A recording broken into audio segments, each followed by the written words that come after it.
Hello, Assalamu alaikum. Welcome to my new blog from World Traveler Aziz. Let's get it started. আজকে আমরা এখন রাতে fish মার্কেটে এলাম। মূলত মার্কেটের নাম বানজান। এই মার্কেটের ভিতরে অনেক সি ফুডের স্টল এবং বিভিন্ন ফলের স্টল আছে, কিন্তু বানজান মার্কেটটি আজকে বন্ধ, তাই মার্কেটের বাইরে সবাই স্টল দিয়েছে। এখানেও বিভিন্ন ধরনের চিংড়ি, গলদা চিংড়ি, কাঁকড়া, অক্টোপাস, লবস্টার, কোরাল, ঝিনুক এবং নাম না জানা অনেক ফিশ আছে। আমরা শিম 600 গ্রাম 200 বাত, কোরাল 700 গ্রাম 300 বাত এবং অক্টোপাস 200 বাত, এবং এখানে আমাদেরকে রান্না করে দিবে, তার জন্য এক্সট্রা পে করতে হবে। রান্না করে দেওয়ার জন্য 250 বাত, তৈল মরিচ মশলা যা লাগে তারা দিবে।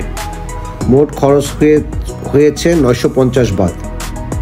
ডলার অনুযায়ী বাত উঠানামা করে, সেই হিসাবে এক বাত ইজুকাল টু বাংলাদেশি 3 টাকা 70 পয়সা অথবা 3 টাকা 80 পয়সা বর্তমান উঠানামা করছে।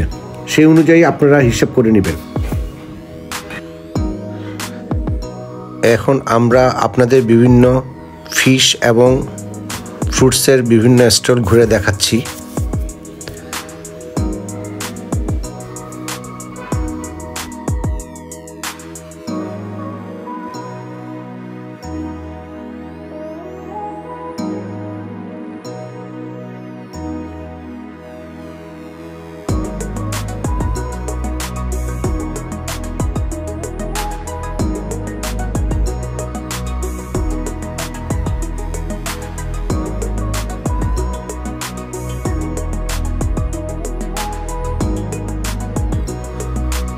বাংলা বক্সিং স্টেডিয়াম এর অপোজিটে বানজান ফ্রেশ মার্কেট অবস্থিত, কিন্তু এখানে কেন বাংলা বক্সিং স্টেডিয়াম দেওয়া হয়েছে সেটা জানি না। এখানে প্রায় বক্সিং খেলা হয় খুব জাঁকজমকভাবে। মনে হয় থাইল্যান্ডের মানুষেরা বক্সিং খুব পছন্দ করে, এটা আমি পাতিয়াতেও দেখেছি। আমরা খাওয়া দাওয়া শেষ করে একটু পাতং বিচ রোডে ঘুরে হোটেলে এসে পড়লাম। আজ সকালে আমরা ব্রেকফাস্ট করে দেখছি প্রচুর বৃষ্টি হচ্ছে। এখন আমরা অন্য কিছু এই মুহূর্তে চিন্তা না করেই বৃষ্টির মধ্যে সুইমিং করার জন্য আমিও আমার মেয়ে নেমে পড়লাম সুইমিং পুলে।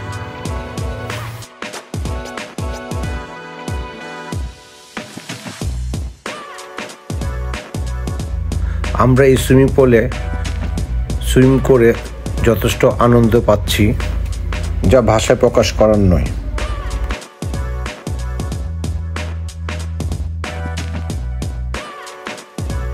এটা বাচ্চাদের সুইমিং পুল। হোটেলের চারিদিকেই সুইমিং পুল। যা হোক, সুইমিং করার পর আমরা ডিসিশন নিয়েছি পাতং বিচ ঘুরে তারপর আমরা ওল্ড টাউনে যাব। আমরা এখন পাতং বিচ একটু ঘোরাফেরা করে এখন পাতং বিচ থেকে বাসে করে ফুকেট ওল্ড টাউনে যাব।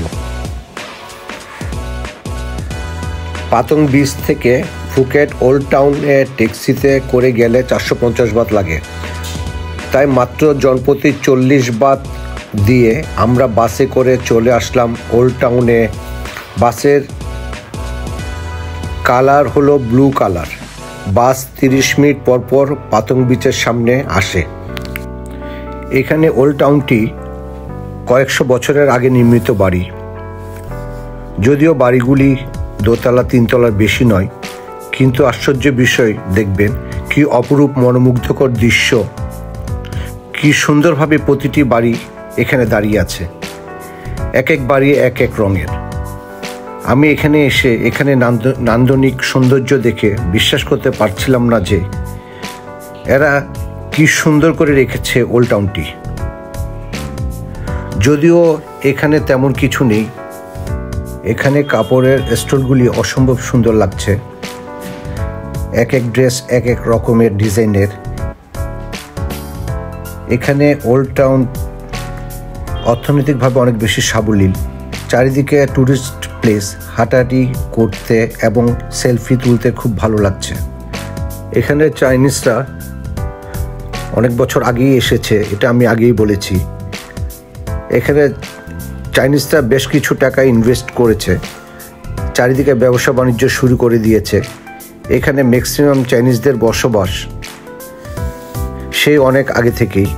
রং বেরঙের ভবনগুলো দেখে আমি সত্যি অবাক হয়ে গেলাম। এখানে এসে কেউ ছবি তুলবে না, এটা কল্পনাও করা যায় না। যে ব্যক্তি ছবি তোলা পছন্দ করে না, সে ব্যক্তিও এখানে ছবি তুলবে। এরকম একটি জায়গায় না আসলে মনে হতো ফুকেট আসা অসম্পূর্ণ থেকে যেত। আপনারা ফুকেট আসলে এই ওল্ড টাউনটিতে অবশ্যই আসবেন। এখানে সারিবদ্ধভাবে সব পুরানো ভবন দাঁড়িয়ে আছে।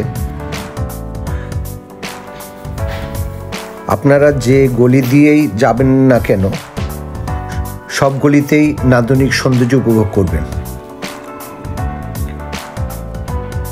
ইচ্ছা করলে এই পুরনো বিল্ডিংগুলো ভেঙে নতুন বড় বড় বিল্ডিং বা দালান করতে পারত।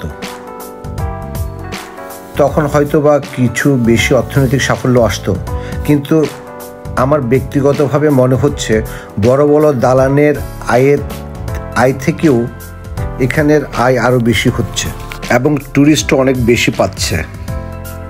সবচেয়ে বড় কথা, ফুকেটের ওল্ড টাউনটি তাদের পুরানো ঐতিহ্য ধরে রেখেছে।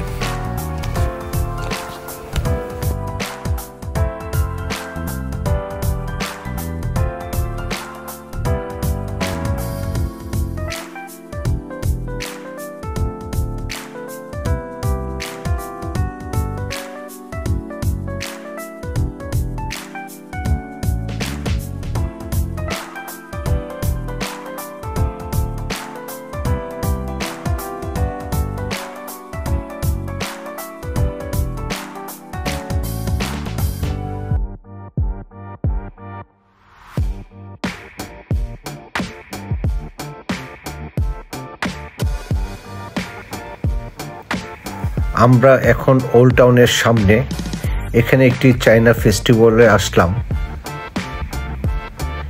এই ফেস্টিভ্যালে পুরুষ এবং মহিলা চাইনিজরা সবাই সাদা ড্রেস পরেছে। এখানে এত রকমের খাওয়া দাওয়া যা বলে শেষ করা যাবে না।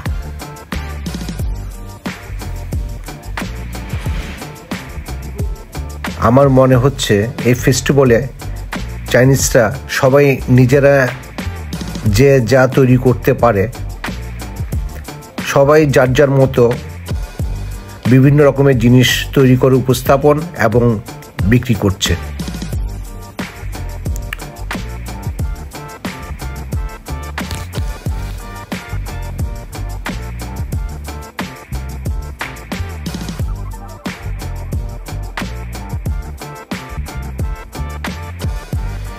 এখানে দেখা যাচ্ছে এক দোকানে চাইনিজরা অন্য স্টলে যাচ্ছে, কিছু কিনছে এবং খাচ্ছে, আবার অন্য স্টলের চাইনিজরা একই রকম কাজ করছে। আপনারা নিজ চোখে তা উপভোগ করুন। কি সুন্দর পরিপাটি, মনোমুগ্ধকর পরিবেশ।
আমরা অনেকক্ষণ পর্যন্ত ফুকেটের ওল্ড টাউনের এই অনুষ্ঠানটি উপভোগ করেছি এবং বিভিন্ন স্টল ঘুরে দেখেছি।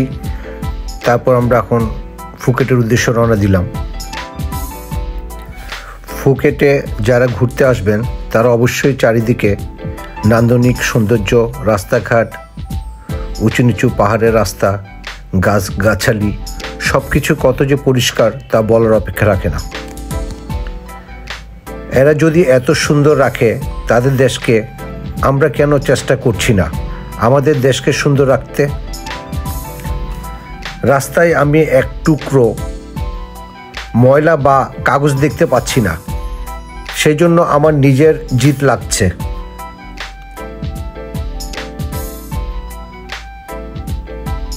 এত চেষ্টা করেও আসার সময় রাস্তায় ময়লা পেলাম না, আফসোস।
আমরা এখন জাংসিলন মলে আসলাম।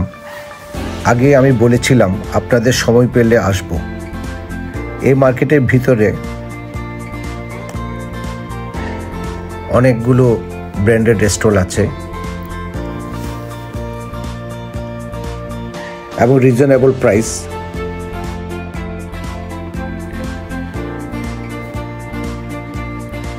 এই মার্কেটের ভিতরে এত বড় সুন্দর পরিবেশ, বসার স্থান, চারিদিকে পানির ফোয়ারা, মাঝখানে হাঁটার জায়গা। এত বড় জায়গা, আমার কাছে মনে হচ্ছে এটি একটি মিনি পার্ক। আপনারা কি বলেন?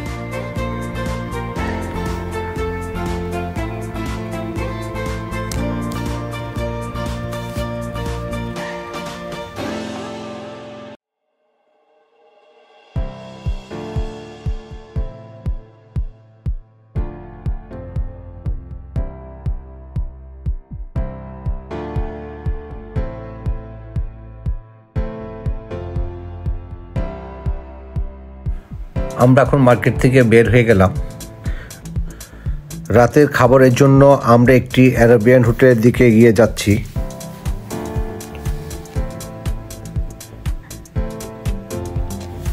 যা হোক, আজকের মতো এখানে শেষ করছি।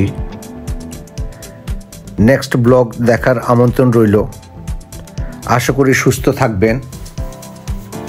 আমাকে প্লিজ সাবস্ক্রাইব করবেন। আল্লাহ হাফেজ।